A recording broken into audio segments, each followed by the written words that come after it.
and we may as well get underway. It's just past 2 o'clock here at the Casasola Museum at the University of Sydney. And I'd like to begin by acknowledging the traditional owners of the land on which we meet today, the Gadigal people of the Eora Nation, and pay my respects to elders past and present. So thank you all for coming along today, our online participants, as well as our live audience here at the Casasola Museum. And we're thrilled to be able to kind of over this whole weekend celebrate a range of different aspects of Greek culture, the ancient world, and one of my favorite and personal favorite pastimes, board games.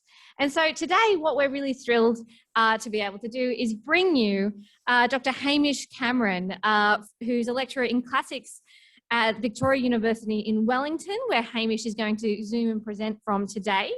And his work really investigates the history and geography of the Roman Near East, ideological representations of imperialism in classical literature, and the reception of ideas about the ancient world in modern analog and digital games.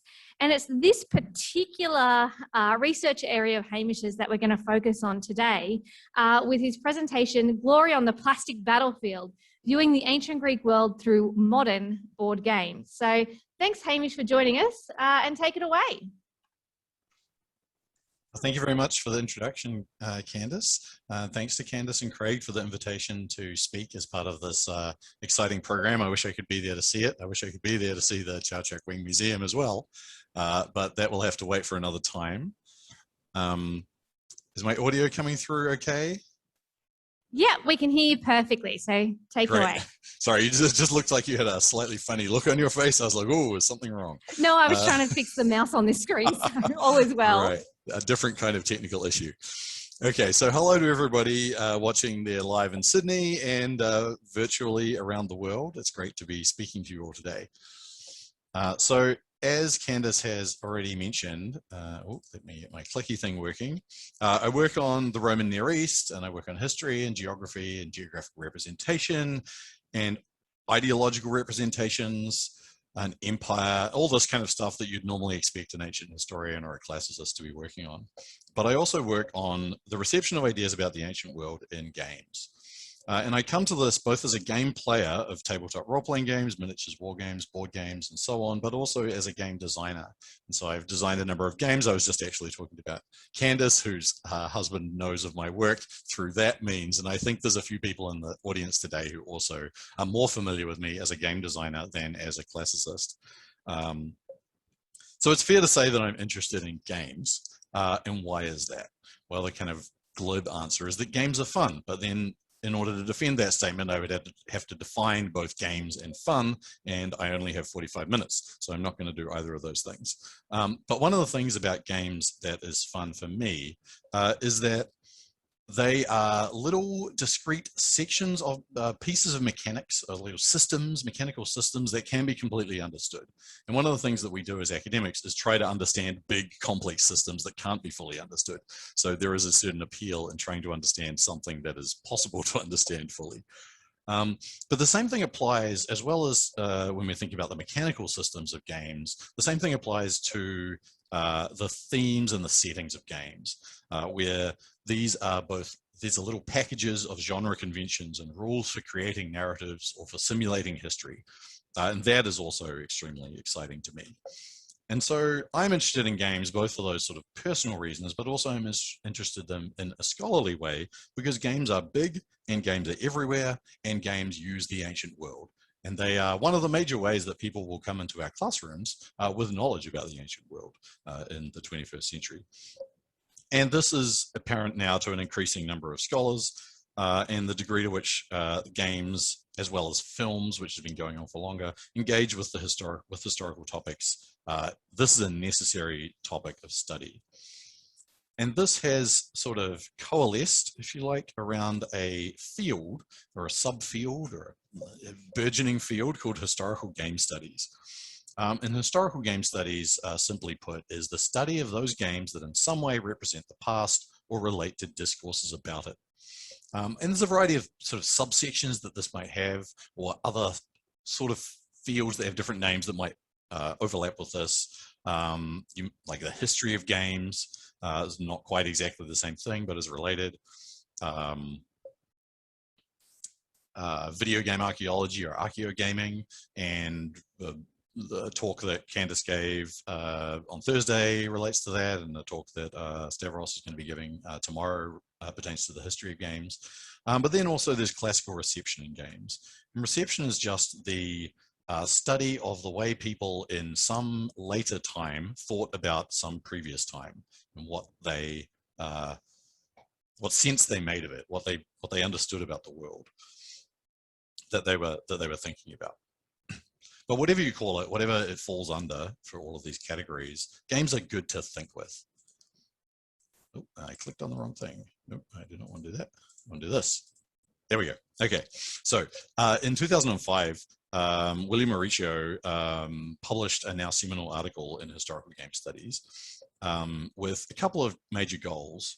He wanted to complicate the relationship of computer games, and this we'll talk about how this applies to analog games later, to history, complicate the relationship of computer games to history, and to explore the relationship of computer games to the larger cultural processes of understanding history. So his overall argument was that games offer a new way of working through or of understanding the past, and that people out there in the world who are not professional historians are engaged in this kind of historical work. And so this is an important question for professional historians when we think about what it means for people to understand history, or for their understanding of history, that they can put themselves into the past in a game, and here are a couple of examples from the Assassin's Creed series, and interact with representations of famous historical characters, such as Julius Caesar on the left, or Herodotus on the right in the latest, or no longer the latest two, but two of the latest 3 Assassin's Creed games. Uricchio also made the comparison between games and books. He said films like books, films and books, sorry, and games. And he said films like books are primarily bound up in a relationship of historical representation, in fixing, for good or ill, a particular rendering of the past, while games, by contrast, are bound up in a process of historical simulation, offering some fixed elements and underlying principles, but thriving upon the creative interaction of the user. So the important distinction that he's making here is between forms of reception that fix something in the past. They say this is how it was, and forms of reception that are talking about some sort of process. This is how it might have happened. This is how it might have been. And this pertains to where the creative act of reception occurs. And I should note here that this distinction that he makes between games and films and books is not a cut and dry and all that. Things like fan fiction and vidding obviously complicate the relationship between a fixed artistic work like a film or a book and the kinds of cultural processes that go around it. But we can think about this in a practical example by thinking about the representation of a space in a game. And so this is the Argive Heraion. There's a little map on the left that shows you where this is in the Argolid in Greece. The top photo on the right is an aerial photo taken, I think, in the 70s, not sure about that. And at the bottom is its representation just a few years ago in Assassin's Creed Odyssey. This building here, this complete one, is the new temple, and the old temple here in ruins in Odyssey is the old temple in ruins here as well. So all forms of reception contribute to making meaning about the past. But whereas other forms of reception like film, history, or, film, theatre, or architecture involve the artist constructing images and engaging interactively, for games, the interactivity happens at the level of the player, and that's an important difference for the study of games. So there is a level of reception that involves modern computer game developers making this space in Assassin's Creed Odyssey. But there is another level of reception that involves players playing in the space that they've made and what interpretations they are making of history because of that. So one final thing to pull out of Uricchio's article, he considers historical games as existing on a spectrum between the historically specific and the process orientated.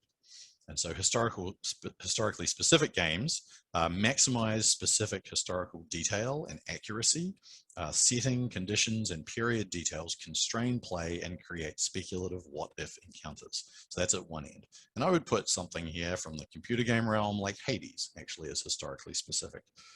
It draws on and zooms in on a specific moment in mythic time as the basis for its story. And at the other end, process-oriented games are built on long-term structural ideological theories of development. And so something like civilization, and there's been a lot of writing about how civilization takes an ideological approach to history, and that would sort of fit in here. Something like Total War would fit in the middle, a game that takes a specific period as a subject, but is concerned with the broad processes within that period. So there's a couple of things that you might have noticed about the examples that I'm giving here today. The first of which is that most of these are probably better classed as mythical rather than historical. And that would be a fair comment to make. I would say to that as an ancient historian, I view myth as deeply embedded in a particular time and place. So for me, myth is historical literature that reflects society at the time of its creation. There's a saying that historians like to dissect poetry, pull it apart, and ruin it. So importantly, though, as a classicist, many of the same methods of analysis apply whether I'm analyzing Homer or Herodotus. And the degree to which the representation of myth draws on specific literary sources or takes a more general view of divine or mythic behavior or systems can allow games focused on myth to be placed on Uricchio's spectrum. And this is important to stress because, as will become clear, board games about the ancient Greek world draw heavily on Greek mythology for what makes them Greek. By contrast, say, games about the Roman world draw more heavily on the historical imperialism of the early empire. And in both cases, this is in contrast to a wide variety of other ways that they could approach the topic. And that's something that we'll talk about more later. So games are a high-profile use of classical content in popular culture. And it's fair to say of them that they are tools for thinking about our relationship with history and about historical possibilities and processes, that they can exist on a spectrum from specific to general, from the event-orientated to the process-orientated. Like other forms of classical reception, they construct images of the ancient world, but unlike most forms of classical reception, they create spaces for players to interactively engage with classical narratives and characters. And in doing so, they allow any player to make meaning of the classical past in a much more sort of wide-ranging way than we might think of for other forms of reception. So the other thing you might say about the examples that I've given so far is that they're all digital, and isn't this a talk about analog games? Well, yes, it is, and I'm about to get to the analog stuff, but most game scholarship is focused on digital games, and this is partly because of the increased popularity of digital games and their higher complexity. There's more public awareness of them. I would say of a random group of people, there's more chance that if I talk about Assassin's Creed, they know what I'm talking about than if they talk about Cyclades, again, that I will talk about soon. And also they're more like a simulation. So when you're talking about the way that games can replicate history, then something that's more complex like that seems more likely. But in keeping with what we might think of as the turn towards analogs, the turn towards analog games, board games and role-playing games, I'm going to be talking about analog games for the rest of today. So analog games is just in contrast to digital. You play digital games on a console or a digital device of some sort. Analog games would be anything that is not played on that sort of device. And for the moment, we'll ignore hybrid games where you have a board and an iPad or something like that.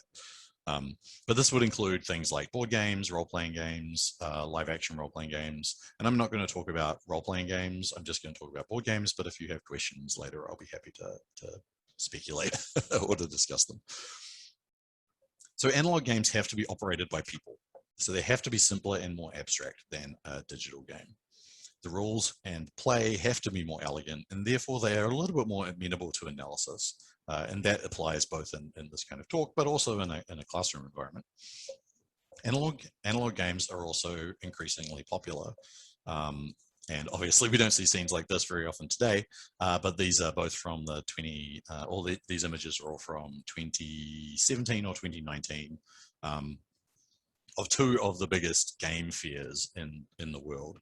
Gen Con in America, which in 2019 had 70,000 attendees, and Spiel Essen in Germany, which in 2019 had 206,000 attendees.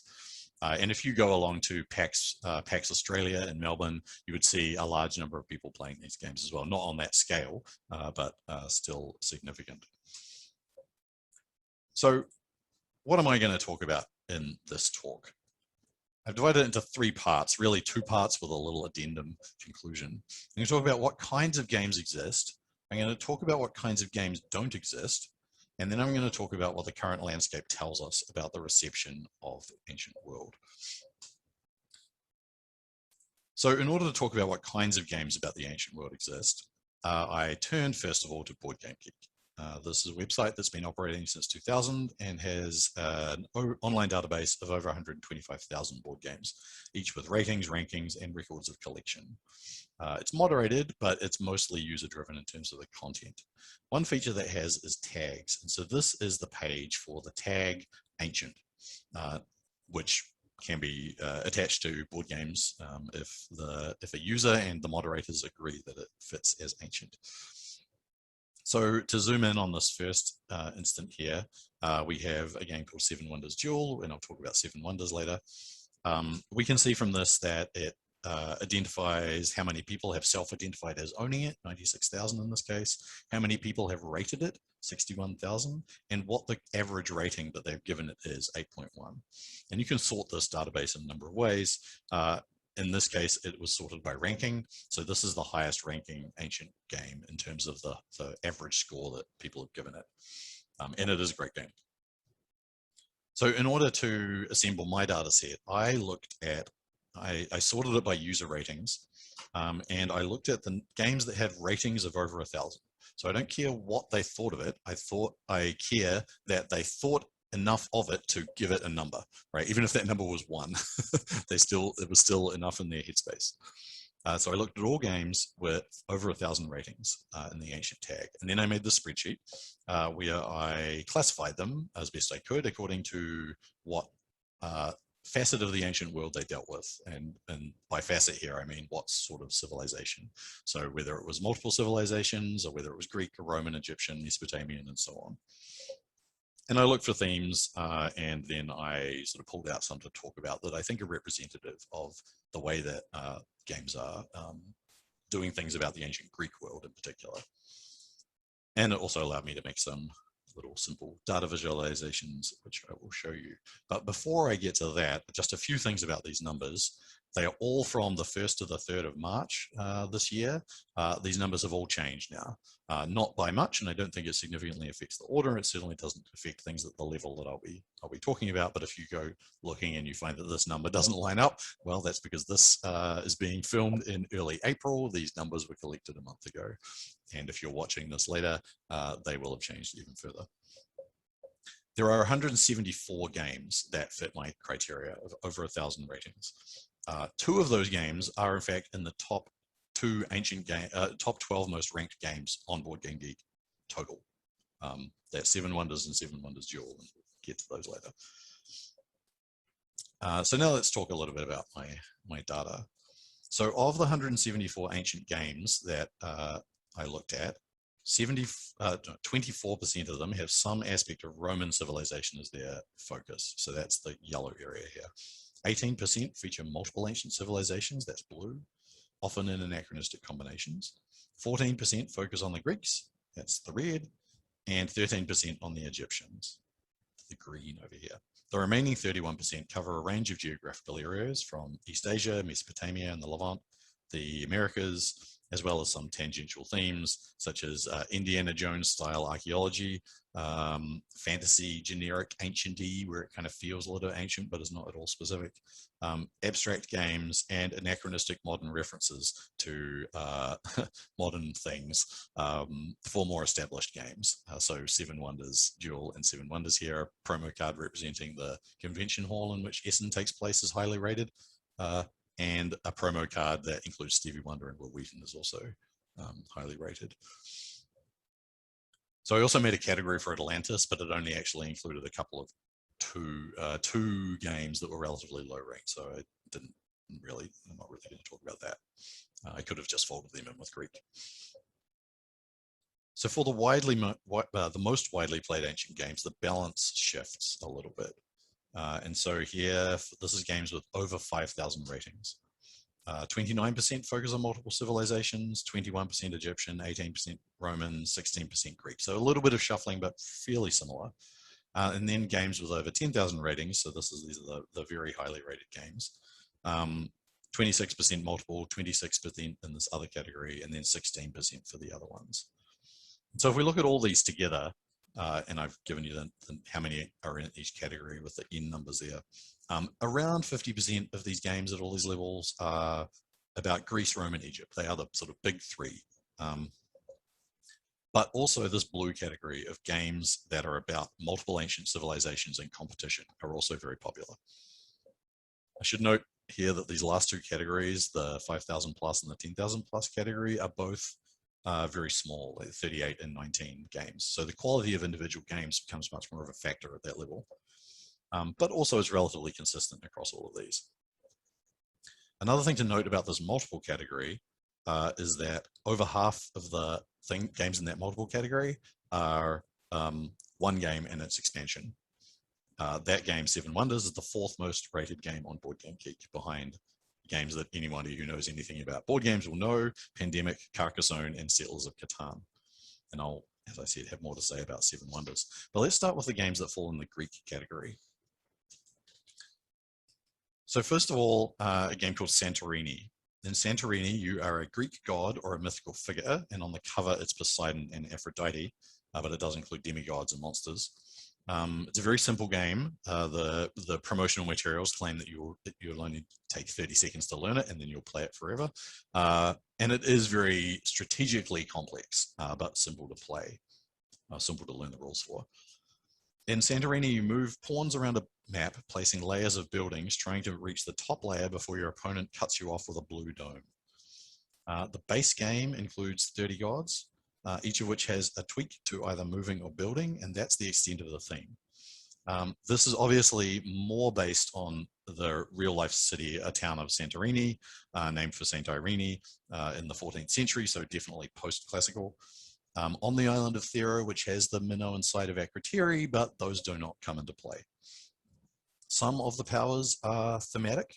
Artemis moves faster, that fits with things we see in, say, the Homeric hymn to Artemis, but others are not. Athena prevents people from moving higher up a building, and Apollo swaps places with people. So the connection between the mythological figure is far more stretched and absent there. In terms of game analysis, we could sort of think about this on Uricchio's spectrum.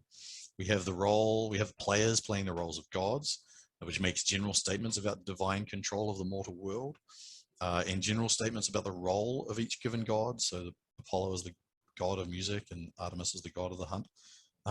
This would definitely be in the process-orientated area of the spectrum. This kind of game first, theme on top approach is pretty common. Actually not particularly common in Greek games, but very common in Egyptian games and Mesopotamian games. And this is a common theme of Euro games, I guess, that the theme is added on to a solid gameplay unit. And mythology, or cultures where the mythology is a major part of our public perception of it, popular perception of it, are a common layer to add to this. So moving on from Santorini, Cyclades is the next most highly rated game. The rulebook for Cyclades says that in the Cyclades archipelago, off the coast of a not yet unified Greece, the great cities, Sparta, Athens, Corinth, Thebes, and Argos, are growing and struggling against one another to establish their supremacy under the benevolent gaze of the gods. So, I don't know, what is that? The Peloponnesian War, maybe? Well, no. And in fact, those names don't appear anywhere else in the rulebook beyond that first blurb. They are just generic cities at that point, or players, right? And you're notionally from a city. The geography and the politics are not specific, neither is the time period. The city names are evocative of the Greek world. The map is evocative of the Cyclades, but beyond, say, this kind of looking like Crete, and you could probably map the other ones on, this whole map is somewhat modular, and the islands are not named on it. The goal of Cyclades is to have two metropoles, and you build a metropolis by intellectual development. You spend 4 philosophers, or by economic development. You spend 1 of each type of building that the game defines: temples, universities, ports, and fortresses, or you conquer it from another player. So this way of thinking about like what are the aspects that make up a city is an interesting way of sort of burrowing down into what the game is saying about historical societies. And in this case, it's saying that the important 4 facets of a city are economy, religion, military, and intellectual pursuits. So all well and good. The term metropolis that they use, they're not using it in a historically accurate way because these are essentially colonies that are being sent out from a mother city. So the player is really the metropolis and these are colonies. But it suggests that an important factor here is not that they're being historically accurate for what a metropolis is, but that it's a Greek sounding word that reads as Greek to the audience, right? So they feel like they're in a Greek space, a non-specialist audience. In Cyclades, you collect income, you bid to gain the favor of a god, Zeus, Poseidon, Ares, Athena, and Apollo, and then you perform actions that are specific to that god. Zeus gives you priests, Poseidon gives you navies, Ares gives you troops, so on. Apollo is a boo-boo prize. He doesn't give you anything. It's because it's a bidding game, and if you fail to bid, then you get Apollo. Congratulations. So this is a very process-orientated game. It is sort of making arguments about the importance of religion, war, economy, and philosophy to ancient Greek city-states, but it's also suggesting that all city-states are fundamentally identical. And maybe these are true, but it's not important whether they're true. It's important that those are the arguments that the game is putting forward. The third game that would fit in that 10,000 plus top tier is a game called Battle Line. This is also an abstract card game with a pasted on Alexander and Darius theme. I'm not going to talk about it in detail because it's basically doing the same sort of thing as Santorini is. It's based on an earlier game by the same designer that uses the same game mechanics but with Scottish clans as a theme. And anytime you can take the theme off and then reattach it to something else without changing the mechanics, you're probably not deeply engaging with the source material. So moving down to what I call the second tier, that 5,000 to 10,000 plus ratings, 5,000 to 10,000 ratings. Elysium is the next one. The rulebook for Elysium says you take on the role of an ambitious demigod who is trying to claim a place at the summit of Mount Olympus. You recruit heroes, acquire artifacts, and undertake heroic quests to forge your own legions. During the 5 epochs of the game, you will build powerful card combinations and then destroy them, as the cards must be transferred to your Elysium to earn new victory points. So you play Elysium by buying cards from these colored suits associated with particular gods. Poseidon, Hephaestus, Athena, Hades, Ares, Zeus, Apollo, and Hermes. And these cards have thematic powers. Here are pictured in gold, some Hephaestus cards, which are associated with creation and money, and Poseidon cards on the bottom right that are more associated with targeting opponents, divine wrath, monsters that target heroes, and you are all playing heroes, so that fits quite well. There's no board in this game, so nothing to talk about in terms of geography, which is something I always like to talk about with games. But these cards are generally thematic, and the theme is relatively well integrated with the mechanics. I would call this a process-oriented game with a strong integrated mythological theme. Note again the mythology. Moving on to Attika, the first game we've talked about without a mythological theme. Yes. Not counting Battle Line, I guess. This is a tile placement game that's again very process oriented. It's a game of city building and technology trees. And anytime you see technology trees in a game, you're probably talking about process orientated, because technology trees make an argument for the progression of technology through time. So in Attika, you place tiles representing buildings to complete your city or to connect 2 points across the map. So you're placing tiles, you're drawing tiles from your draw pile, you're putting them down on this board that represents your city, and then you're placing them on the game board to try and win. So your individual game board will look like this, and it will look basically the same for every player. The only difference will be a different name at the top, a different name on the city at the middle, whether that's Sparta, Thebes, Corinth, or Athens, and a different color around the outside. Otherwise, the cities are identical. So similar there to Cyclades. No differentiation. The geography is random. But this does have an interesting conception of Greek civilization as defined by cities and buildings within them, and that's something that we'll see repeatedly in some of these games. The one last second tier game in the Greek sphere that I'm not going to talk about in detail is Lords of Hellas, which is another geographical conquest game with a strong mythological and geographical theme. One game from outside the Greek category, this is from the multiple category, but I want to talk about it here because it is a different type of game that also significantly involves ancient Greek history, is Command and Colors Ancients. This is a card-driven ancient board war game. The base game focuses on Romans and Carthaginians, but it includes many battles in Sicily, and the first expansion covers the Eastern Mediterranean, so I feel pretty happy about putting it in here with the Greek stuff. Note in particular this line on the cover here, now you are in command. This is a pretty common way of advertising games that try to have a more explicitly historical focus. Incidentally, you'll also notice this appears a lot in the advertising for Assassin's Creed. So games that are really pitching the historical part of the game will make this sort of claim. It uses a hex map with blocks to represent troops, and setups follow historical scenarios. You play cards to move and fight with certain units, whether that's spatially organized or according to the type of unit they are, or just some other kind of special card. And it plays very similarly to traditional miniatures war games, and just in a more abstracted way. And in fact, it can be played with modeled hexes and landscape hexes and painted individual miniatures. There's a lot of pictures of this on the Board Game Geek site.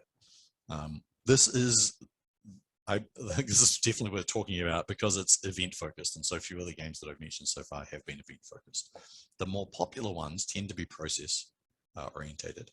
There are a lot of event focused games out there, but they're less popular usually. They fit into this ancient warfare simulation war game space, which doesn't have quite the popularity of the mainstream modern board games. So to summarize what the games that I've talked about so far, these are mostly Greek games with over 5,000 ratings. We've seen games that are abstract with a light theme. We've seen games that are about conquest and area control on a map. Games that are about heroic quests, in the case of Elysium, abstracted, but not always. We've seen games that are about specific battles on a map, so that Command and Colors, and games about city building. And I'm not going to go through the remaining 18 games that would fall into the 1,000 plus category in the Greek section, but just to give another slide, much like that, we have expansions to more popular games. So Santorini, Cyclades, and Command and Colors all have expansions, and that's the Greek expansion for Command and Colors. There's one more heroic quest game, Oracle of Delphi, a couple more games about city building, some more games about general conquest, a lot of them. A few more games about specific conquest. One that I'll call out here is Successes, which has 3 editions and a 4th is close to being fulfilled on Kickstarter. So pretty popular there. I suspect when that comes out, it will end up in these ratings somehow, some way. That is a game about the Hellenistic diadochoi warfare.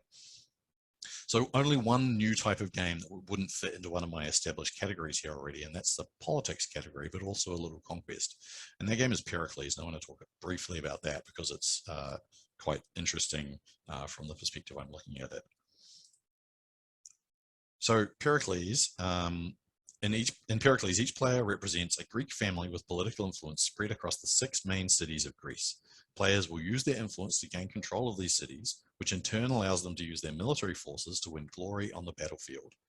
So players play unnamed families, and each color is a family. So the red player here has some influence in Argos and in Corinth and in Megara and over here in Athens, who build up influence in each of the named city-states. And when a player has enough influence in a city, they can send that city's armies to war to earn victory points for their family. And that's what this track down here is about. So one reason this is particularly interesting is that the political aspect is an interesting take on the factional politics at the heart of the classical Greek polis. I don't know if very many people would be making claims about families controlling politics in all of these Greek polis, but the fact that there are interrelations between them and that there are factions within these cities and that governs a lot of what happens politically in Greece is a very, very important historical feature of the time. And so while many of the games that I've talked about already do involve Greek city-states, they don't do it at this sort of at this level, which I struggle to even call micro, right? But based on the context of these other games, this is kind of a micro level approach.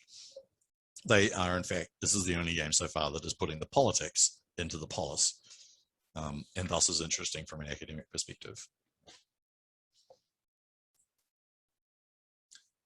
So to move from the Greek section to the multiple civilizations section,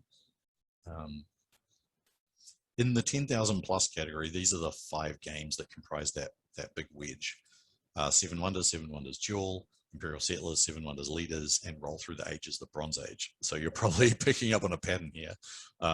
Seven Wonders is the original game, Seven Wonders Duel is a 2-player version of it, and then Seven Wonders Leaders is an expansion for Seven Wonders. There are 6 more. 4 of those, I should say, actually, before I move on. So all but Imperial Settlers are partially Greek. Right? Seven Wonders and Seven Wonders Duel are significantly Greek. Roll Through the Ages has a Greek civilization amongst others, and Seven Wonders and Imperial Settlers does not involve the Greeks. So pretty heavy Greek representation among the multiple civilizations. Moving down to the 5,000 to 10,000 ranking category, 3 of these are expansions for Seven Wonders again, or Seven Wonders Duel. Command and Colors I've already talked about. Civilization and Clash of Cultures are also big conquest, civilization, process-orientated games. But Seven Wonders and Roll Through the Ages represent an abstracted kind of civilization building that I haven't really discussed yet. So I'm going to talk about that in a little bit of detail. So Seven Wonders is probably the most well-known board game about the ancient world. In it, players take the role of an ancient city. The rulebook blurb says that you lead one of the 7 great cities of the ancient world, exploit the natural resources of your lands, take part in the eternal march of progress, and we'll come back to that, develop your commercial relationships, and assert your military might. You can already see a kind of list of things that we might be thinking about here. Leave your mark on the history of civilization by building the architectural marvel that will transcend the ages to come. So putting the player in the place of a historical position. Leave your mark. So play in Seven Wonders uses a card drafting mechanic where everybody looks at the hands of cards, chooses one, and passes the rest to their neighbors. So there's interaction between civilizations that are near you, but not interaction on the far side of the map, as it were. There's no actual map.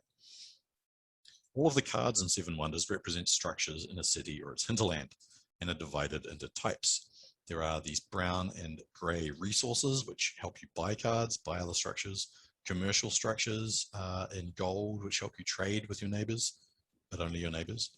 Military structures in red, which help you score points against your neighbors. So this player has scored a lot of points with their military against their neighbors. Unsurprising, they've got a lot of it.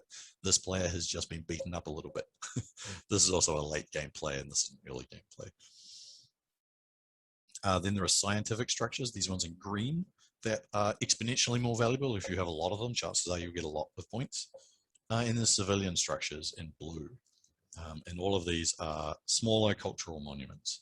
Then you're building your big wonder. That's where the name of the game comes from. This way of describing an ancient society and its progress is also, like some of the other ones we've seen before, defining a city or a civilization by its physical structures, which is an interesting approach. And it here divides human endeavor into 5 categories, unlike the 4 that we saw earlier with Cyclades. The cities taken the cities list of cities is taken from Hellenistic lists of wonders, so it's focused on Greek achievements, plus Babylon and Giza. And so it won't be no surprise to find that this is a Greek-heavy set. Each city has a wonder, and building that wonder gives a snapshot of what the city is known for. So the lighthouse of Alexandria gives you trade bonuses. The Temple of Artemis at Ephesus gives you gold and victory points, which is what we'd expect from the economic effect of a large temple. The Gardens of Babylon give you science and the ability to play extra cards, which sort of represents general prosperity of Mesopotamia, and so on. So these are pretty well linked thematically. Gameplay proceeds through 3 ages. And you can see that's on the back of the cards here. The first level of the wonder was built in the 2nd age, and then these latter 2 were built in the 3rd age. And as you progress through these ages, the cards get increasingly more valuable. And so here we get back to that line in the blurb, take part in the eternal march of progress, where popular ideas of linear teleological history are coming into play. History is progress towards some sort of final state. So this is a perfect fit for the kind of process-orientated approach described by Uricchio, where theories of long-term historical development structured by unspoken historical principle or ideology are what is governing the structure of the game. This perspective on history is a pretty common one, both in board games, but also in video games and in the popular imagination. So putting that together, we have a number of categories of a number of types of game that we could say exist about ancient Greece: abstract conquest, heroic quest, specific battles, city building, politics, civilization building. So what kind of games about the ancient world don't exist? There's two ways of approaching this question. First, we could look at other popular games and see what they do and see if they're doing things that are not happening in the ancient Greek space. Or second, we could look at other ideas about the Greek world. And I want to turn first to that second one, because I think sometimes if you look at what games exist, you get caught in the, oh, this is the bounded set of games that can exist, so everything must come within here. And if we look outside that world, then we might have some different ideas about the way that we can conceptualize this. So in her book, Introducing the Ancient Greeks, Edith Hall structures her discussion of the ancient Greeks around 10 characteristics that she sees recurring in Greek culture from the Bronze Age to late antiquity. And those are that they are seagoing, the Greeks are suspicious of authority, they are individualistic, they are inquiring, they are open to new ideas, they are witty, they are competitive, they admired excellence in talented people, they are wildly articulate, and they are addicted to pleasure. So there's plenty of room for debate here. And I'm not claiming that we should agree with these as a definitive list of 10 characteristics of ancient Greek culture. Such a thing would not be particularly, it's a good framework for a book, but it's not exactly a good framework for a historical outlook. But I do think it provides a useful list of things that could be productively included in board games. So how many of them are already included in the board games we've looked at? First of all, seagoing. Many of the games that we've looked at about ancient Greece make use of the island environment of Greece, or the naval capacity. So we can cross that off. Individualistic, competitive, and admiring excellence in talented people. We've seen a couple of games about competition between individuals. This is a natural for board games anyway, this kind of space, so we can cross those ones off. Inquiring and open to new ideas. Development of new technologies is important in civilization games in particular, but in other games, you often see games with tech trees. It's a very popular mechanic. We can cross those off. So what does that leave us with? Suspicious of authority. For Hall, this category is about the development of classical polis society, lack of centralization at a polis level, so democracy rather than monarchy at a low level, or tyranny, or at a larger state level. Why doesn't Greece form into a kingdom like Persia or something like that, at least until the Hellenistic period? So that's what she's thinking about there when she says suspicious of authority. Now, there's a little hint of this in Pericles, and it's part of why I pointed it out. But overall, I wouldn't say that internal politics of Greek cities is a big area that has already been explored. So this is something that remains to be seen. Witty. So here she's thinking about Athenian comedy in particular, and I think that's fair. Like, why are there no games about Athenian comedy? It's a pretty well-known part of Greek culture is drama. Doesn't really appear in board games so far. Wildly articulate. So she's structuring her discussion here around the second sophistic, so that flowering of Greek literary culture under the Roman Empire, but it could apply to Greek literature generally. The history of ancient Greece is a history of literature and its development in many ways. Addicted to pleasure, she frames this in terms of late antique debates between Christian polemicists and hedonistic pagans. But even if we leave aside the problematic parts of that, this is also really about the overriding Greek philosophical concern with happiness and how best to achieve it. And so Greek philosophy is something that is a big part of Greek culture that we don't see represented very much in board games, unless you're going to sacrifice 4 of them to build a city in Cyclades. I guess Socrates is one fourth of a city. Oh, no, I don't want to go forward yet. So all of these ideas are very Greek, but for the most part don't appear in board games drawing on ancient Greece. That last example is a striking omission, philosophy, given how linked ancient Greece is with philosophy in the modern imagination. So is it that some of these ideas are not suited to analog games? I say no. I say no idea is not suited to analog games. All of these could be board games. They're just not yet. So to look at the other side of it, like what are other games that appear in, what other themes appear in games that do not appear in ancient games about ancient Greece? This is Sulcan, the Mayan calendar. This game, if you look at this, the board here, uses a thematic calendar mechanic. It takes a famous aspect of Mayan culture, their calendar, and builds a system around it. Here you have this internal cog, and when this spins, these side cogs spin, and where you are determines what your worker is doing. Incidentally, not many worker placement games about ancient Greece. So this is not an example of something that you wouldn't necessarily want to make a Greek game about the Greek calendar, although maybe you could, but to say that if there is anything about an ancient society, like a calendar, you can find a way to put that into a game. Another one that's perhaps more directly relevant to the Greek world is Concordia. This is an ancient Roman game about a Mediterranean-wide trading empire. The archaic period of Greek history in particular was characterized by Mediterranean-wide networks of trade and cultural exchange, so this could also be a good theme for a Greek game. Moving beyond the ancient space, other popular games. So here I just looked at popular games that exist now and then thought about how they might be applied to the Greek world. So we'd talk about the train genre or the route building genre. Then we can think about long-range Greek trade routes in a sort of ticket to ride style. You have to make the trade route work. Games like Agricola or Castles of Burgundy, viticulture, that are about estate management, or Power Grid, that are about utility management. What are the equivalent, like there are definitely estates in the Greek world. Are there equivalent utilities that you could make a game with?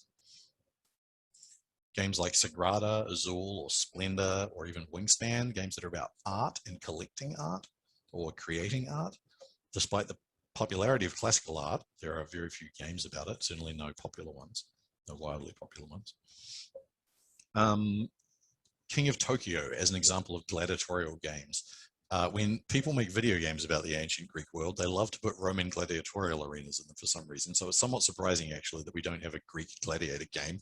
I'm glad we don't actually, but this kind of idea of like one-on-one combat, if you take away the gladiatorial aspect and you think about, say, like Greek heroic combat in the Iliad, then there's definitely some space there for a game like that. You could think about social maneuvering games, letter writing, and elite social interactions are a big part of Roman period dramas and TV and in movies.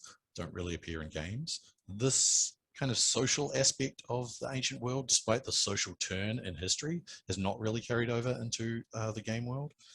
We have yet to have the social turn, I think, in board game design, which points at a way in which Greek games about the ancient world are drawing on older styles of history.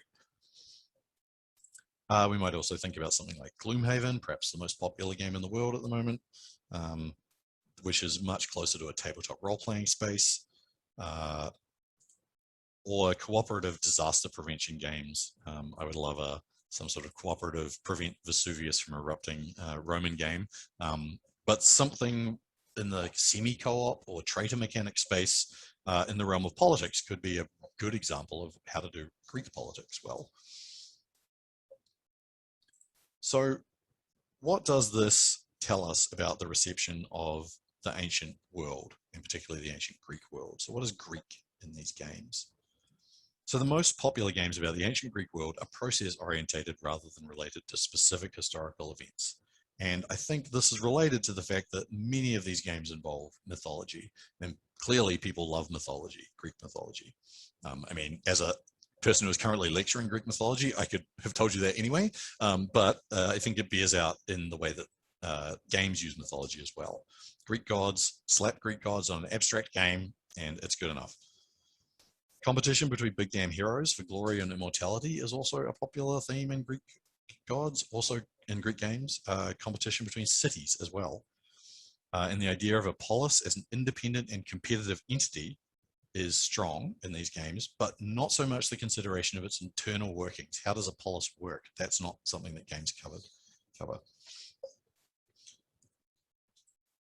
The landscape of the Greek world is used evocatively, but not accurately, I would say, and overall in these games.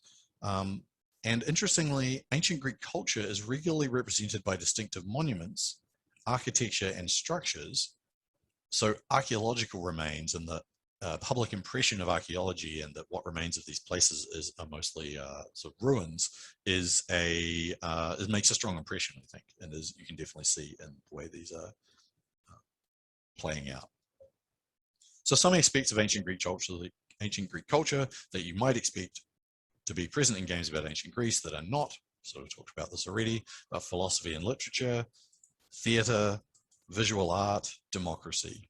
And why are these aspects of ancient Greek culture underrepresented in board games about the ancient Greek world? Well, that's a great question. I don't have an answer to it, and also we don't have time to discuss it, but it may be because you haven't made it yet.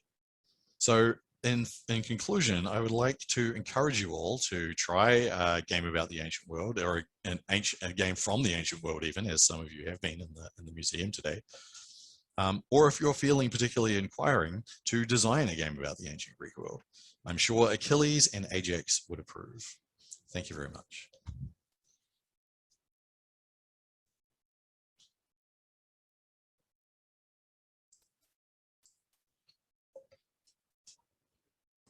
Unmute. There we go.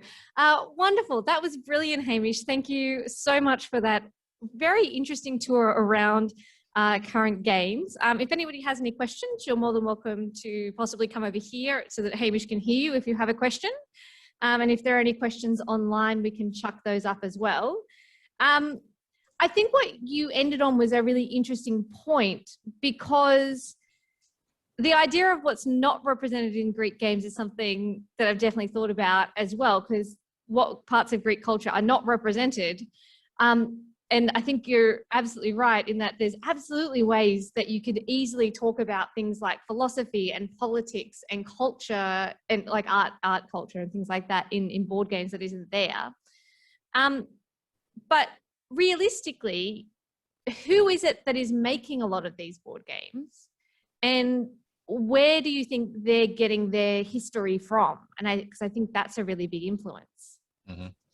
Yeah, I think that's a great question, and I think that's when we look at the games that exist about the Greek world, there is a definite pattern in the way that they are representing certain things, and I think that pattern does bear out that they are more that these games are not necessarily based on research so much as they are based on their received knowledge from, like, when they, as a, I don't know, say a 50-year-old dude, took classics or took an ancient history course when they were in high school or college or something like that, right? So there's a certain snapshot of the way that they present history that is not exactly up to date, and it's not exactly challenging accepted wisdom about history necessarily. That's not always the case. I think this is particularly the case in these very popular games. If you look down at the less popular games, if you look like even like a pretty well-known publisher like GMT Games, who makes very historically accurate games, they are clearly doing a lot of research, right? And they're trying to really get into it. But I think for most of the people who are making these games, there's something about the Greek world that they are grabbing onto, and that's as far as they're going. They might do a little bit of internet research, right? But they're not really getting into the details. So it is interesting for me to think about what are the aspects of the Greek world that they are reaching for and grabbing onto that they just kind of know about, in terms of the received wisdom about what we know as a sort of modern 21st century population, non-academic population, about the Greek world. Yeah. And it also seems to be very Western focused as well, which is an interesting, I think, yeah, it's definitely throwing back to a certain type of classics that isn't as taught anymore, but doesn't necessarily keep up to date. And I think that's just generally board games. You can't necessarily keep up to date with modern scholarship all of the time. Does anybody else have any other questions for Hamish? Online? Not online? My other question for you is that, A, you've shown me a couple of games that I'm very excited to go buy now because I haven't played them myself. But of course, what is your favorite ancient world game to play? That's a good question. It might be, I mean, it might be Seven Wonders. I do love Seven Wonders. It's so quick, and that is great. Like the extreme abstraction of it. Pandemic Fall of Rome, actually, is a really good game. Yeah, and that's also it's really interesting from a teaching perspective as well. And like we're getting onto our Roman topic here as well, but because it treats the barbarians as the disease, which fits in with Roman rhetoric. And there's a lot of things in it that are really like well done in terms of the way that it manages the sort of decline in the Roman army, or the decline in recruitment of the Roman army versus the recruitment of Northern European peoples to join the army. So yeah, lots of like obviously, oh, the barbarians of the plague, but yeah, like it does match with the rhetoric we see in like Livy or Tacitus or whatever, which is quite interesting. I'm not sure if that's entirely intentional. I hope it is. It's certainly something that's good to talk about in class. That's interesting. We do have a question from Chris. Have you played any of these games with your undergraduates? If so, have you found them helpful in illustrating any aspects of the ancient Greek world? I have not played any of these games with my undergrads, I don't think. Oh no, Command and Colors I have, as an example of a more specific one. I would play any of these. Like I would assign any of these in a class with undergraduates, because I think there is something in all of them, and there is stuff to talk about in all of them. Even something like Santorini, like what do the gods, how are the gods represented? What are they saying about, like which gods are they focusing in on? How are they using them mechanically? And even if the answer is, well, they're not really, that's still something useful to talk about in a class. And especially when you're dealing with reception, because I think often there is, with many types of reception, there is a veneer of classiciness, right? Or what we might think of like medievalisms, to borrow a phrase from another field, where it's classic-y enough, right? Even if it's not specifically classical, it's not specifically source oriented. And that thing is a very useful point to make, I think, in a classroom. Yeah. I don't think there's any questions in the room, so I'll wrap it up. But I was going to say as well, because it doesn't factor into, we're talking about board games today, but one of the games that has become a favorite amongst my friends is a game called Zeus on the Loose, which is a very quick card game, in which is a simple addition game. It's great for teaching math, which is the mechanic of that game. And it literally is a range of gods that you just steal Zeus constantly from each other as a swapping game. And I think the reason why these games are really popular and really interesting is that the mythology obviously is a really great selling point, but the underpinning of a lot of these games seems to be, for something like that, just learning math or learning strategy, and has that kind of underpinning. Do you think that those types of teaching throughout the games is still a relevant thing now that games have changed so much and they've become much more complicated? Or do you think that's still a part of like the Santorini kind of style? I think there's still plenty of games like that are being made. I think games that are more complicated and offer a sort of deeper strategic experience, and are more suited for like a non-family environment, having a particular moment at the moment. But there are still a ton of people who buy family games. You just have to go into like your local Kmart or Target or whatever your local Australian equivalent is, and look at the games that are on the shelf. And if you go into a game store, then they'll be more like the games I've shown you today. But if you go into like a more supermarket department store type thing, they'll still be more slanted towards that sort of game. And I think it really just links into the fascination that people have with the classical world, and that particularly focuses on mythology, I think, right, as a thing that you can probably make a reference about Greek gods and expect any number of people to get it, right? It'll be widely understood. If you make a reference about classical Athens, it's gonna, your chances are much lower. So yeah, I think, and that bears out in the way that we see like big mythology classes, right, as being popular in the classroom. And you see it in these games as well, with all the mythology layers, some of them better done than others from a accuracy perspective, but that doesn't make any claim about how fun the game is, right? Or that people's enjoyment of it is wrong. That's just an analytical observation. Wonderful. Thank you so much, Hamish. It's been wonderful to have you on our program. Well, thanks very much. Thanks, everybody.